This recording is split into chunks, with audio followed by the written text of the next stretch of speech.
The death toll from Ebola in Liberia, Guinea and Sierra Leone is approaching 4,000.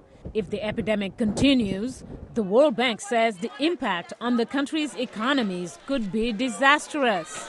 At the gathering in Washington, the presidents of those three countries pleaded with global development leaders for help. Sierra Leone's Ernest Koroma and Liberia's Ellen Johnson Sirleaf joined the conversation via video conference.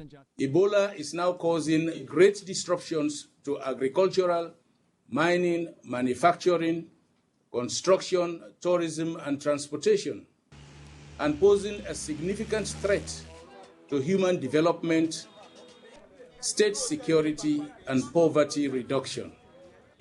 Government revenues are drying up. Restrictions imposed on air and sea travel resulted in increased cost of travel and increased commodity prices affecting the poor. The answer to this crisis. World Bank President Yong Kim says growth projections for 2014 have already been cut significantly and will be cut again next year if this disease is not contained. As much as $32.6 billion could be lost by the end of 2015. This is a potentially catastrophic impact.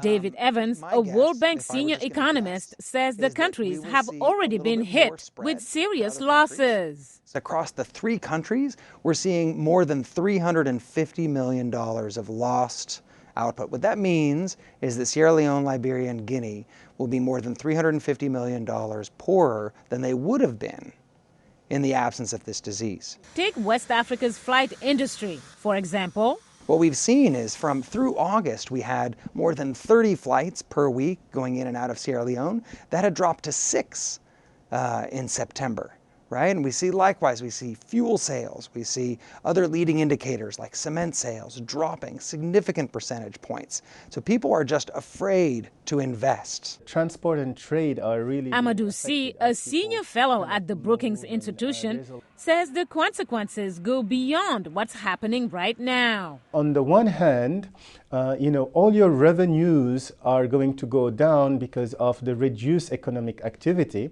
On the other hand, you have more expenditures, you have these health expenditures, security expenditures. So you're really having a fiscal deficit that is going to be much bigger than what you expected. Guinea's President Alpha Condé, who was at the meeting in person, confirmed that view, saying his country and others are going to need budgetary support to fund the fight against Ebola. In Washington, Mariama Diallo, VOA News.